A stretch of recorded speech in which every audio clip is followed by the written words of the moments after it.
again, and I got a really good one. This one actually goes out mainly to the guys who are putting their houses up for sale. Also works for those who are looking to buy, because just because you have a piece of paper in front of your face doesn't mean anything.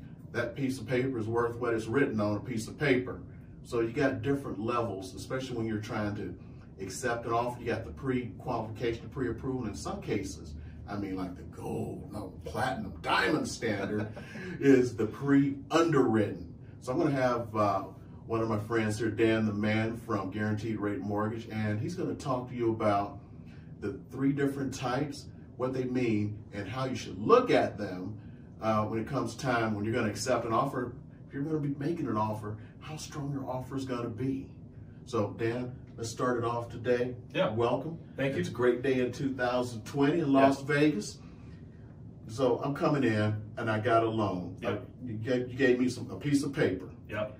Now I'm gonna, oh man, I'm gonna talk about this. Some people go to those places online, fill out some information, gets a piece of paper that's been printed out that is worth the paper that's in your bathroom.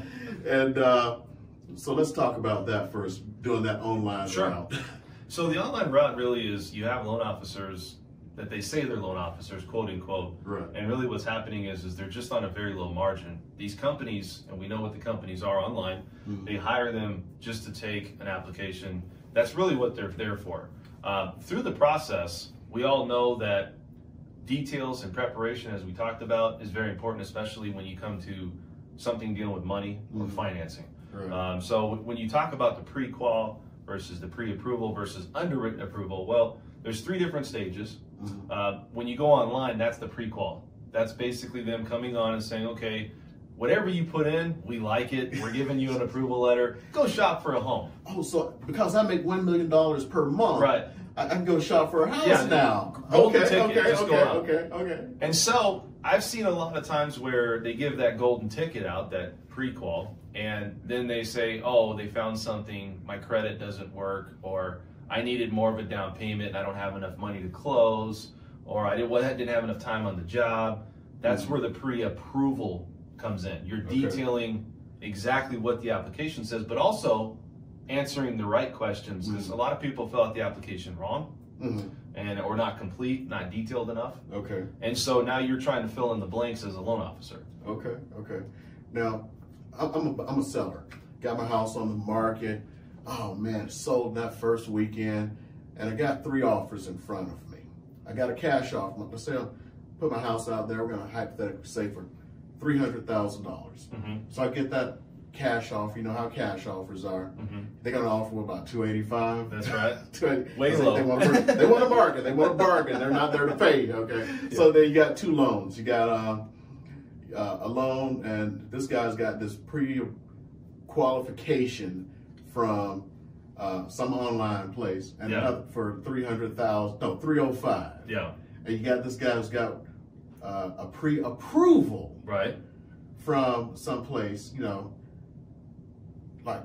like Guaranteed Rate, someplace great. Yep. And it's, let's say, $300,000. Which one of the 3 would you take? Obviously, you would want to take the highest amount with the pre-approval, right? You want to get. Everybody knows that if you're a seller out there, you're going to get the best deal from getting somebody that's financed. Right. Now, as a lender, you want to make sure that you have a pre-approval letter that's approved, fully underwritten, approved. Right. We're going to talk about the underwritten. You said the highest class you can get, right? The underwritten approval. That underwritten approval, builders want that. Okay, so we're going to start with that for a second. Why do builders want that? Because they want to make sure that it's legit and you don't have an issue. And here's the deal. When you talk about underwritten approval, we have that at Guaranteed Rate, okay? Now, if there's an issue, let's say it's like on the brink of maybe there's a concern, you're moving from state to state, underwritten approval is definitely a resource that I can provide to ensure that you actually have had this looked at by an underwriter. Right. And not only is the pre-approval there, okay, we ran it through and they have this thing called desktop underwrite, but then you have an underwriter actually saying, yeah, Dan, this looks good. So when it comes into underwritten approval, that's the highest you can get. Builders love that. Builders require it usually within the first 30 to 60 days of getting into a contract. Okay. As far as the seller always wants to contact the lender and say, okay, how solid is this person? And I'm only going to give enough to protect you. Okay, so look, if a seller calls me and says, why is this person asking for closing costs? I'm not going to tell them because they don't have enough money or they have money. I'm just going to say that's just what they want. Right. I get a lot of sellers calling and asking questions to kind of probe, to find out and see, okay, what's the story? How am I going to help? How am I going to answer this? So basically, they're trying to play both sides. They're trying to, you know, ask me behind the scenes and try to wink, wink, get that. Hey, let me get some more details so that way I can make a better offer for my seller. But as a consumer out there, I'm going to protect you. I'm going to protect all your assets and everything else. So when they call me, they're basically saying, hey, what is that person's credit score? How qualified are they? Do you see any problems? Have they been underwritten approved or at least a pre-approval? You know, have they gone through that process? Did they show you your assets? Did they give you, what is their credit score? What is on their credit? Is anything going to impact this loan? And I'll give them as much as they need to know, but I'm not going to go beyond that. Okay. Now, here's one you see a lot, and sometimes it's kind of a farce. I'm not going to sit here and lie. The seller is not the seller, it's the realtor. They put in there, every offer has to be accompanied by a pre-approval by my lender, Joe Blow. Right. I mean, they're trying to get Joe Blow some business. Sometimes that does help a little bit. Now, talk about that, and if you're actually running this through somebody who's not just trying to get some business, trying to help you out. Sure. How does that help the so seller out? The whole thing with that is I've seen a lot of it. I've had people come into it with me, and the seller agent, so I want to make sure we reference that. Not the seller, but the seller agent's the one that contacts me.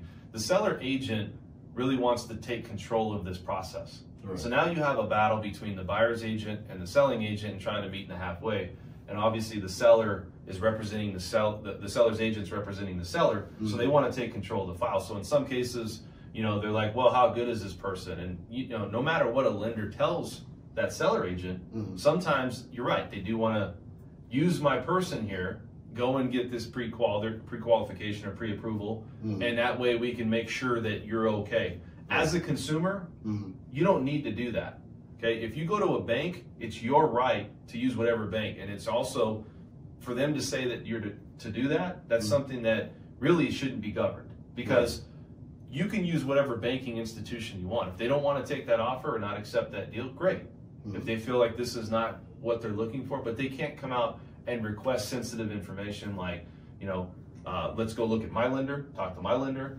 Let's talk about what the actual assets are. Why do they need closing costs? These things are sensitive. Okay, even talking about credit score and credit rating. You know, why is their credit there? Selling agents really try to probe because it's going to help their seller get a better offer accepted. And for me, I'm here to help you as a consumer and really protect you and really make things right. So again, you're only going to get, from a selling agent, they're only going to get so much from me. Okay. Advice on going to talk to another lender, it's not necessary if you have a good loan officer. Okay, good. Well, hopefully we gave you some great information today. If you ever need anything, just reach out. We're here to help you out any way we can. That's our goal. Again, VegasLoanGuru.com. Go find me there. All my information. You have everything needed on that website. Okay. Well, thanks a lot, y'all. Talk to you soon. Bye.